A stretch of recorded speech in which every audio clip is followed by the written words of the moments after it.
vô chấm nói nhạc cọ thằng o thằng mau đã chỉ tre tầng hai người tầng ngày trăm com ai bảo vật sang nên bị cắt lang chóm tai com ai miên tiệt tha ắt bị kê tây dương bị slap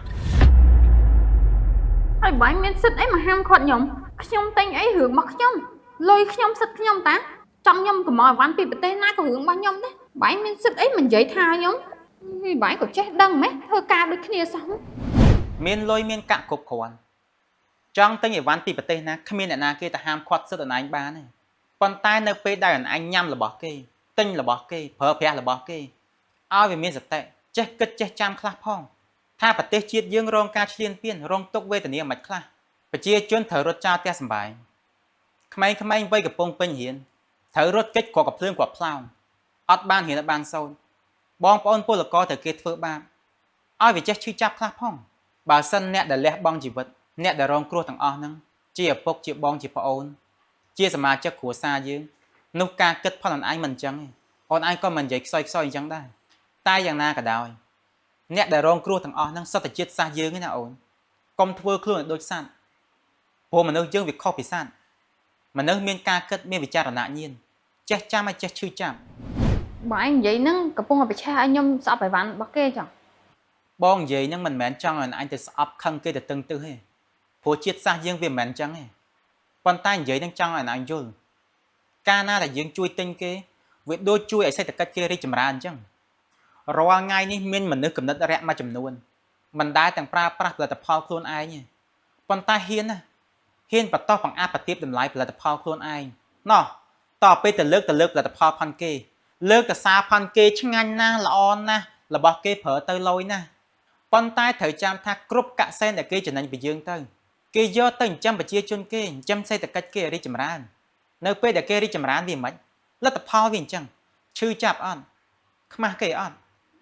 នៅពេលដែលយើងមានលុយទៅទិញគេហើយគេបកមកមើលងាយមើលថោកហើយឈ្លានពានយើងវិញលទ្ធផលគឺវាអញ្ចឹងនៅពេលដែលយើងចំណាយមិនត្រឹមត្រូវគឺវាខាតបង់ផលប្រយោជន៍ជាតិវាច្រើនអញ្ចឹងគំរូអាក្រក់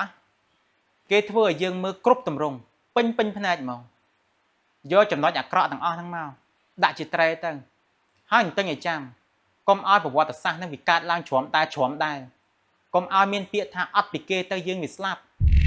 ខ្ញុំយល់របស់ហ្នឹងពីថ្ងៃហ្នឹងតទៅខាងហ្នឹងមួយគឺខ្ញុំឈប់ប្រើហ្មងឲ្យវាអញ្ចឹងខ្លះទៅតែ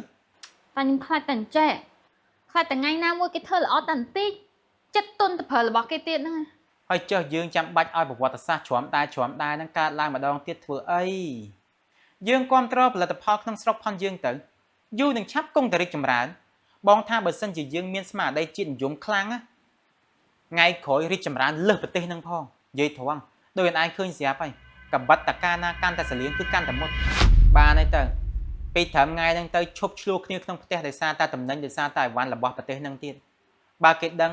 គេសោតចំអកឲ្យគេមើងងាយយើងអាយ៉ះមាត់ងាប់អីទៅធ្វើមកធ្វើអីទៅល្ងាចទេ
ខ្លាចមែន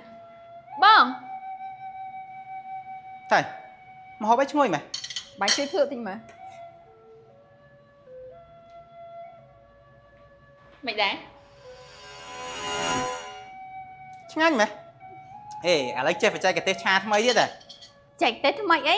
នេះអូនប្រើប៊ីចេងចានត្រូវេករបស់ខ្មែរហ្នឹងឃើញទេថាដូចបងនិយាយអញ្ចឹងផលិតផលខ្មែរយើងក៏គុណភាពមិនណយដែរតោះឆាឆ្អិនរៀបចំបាយ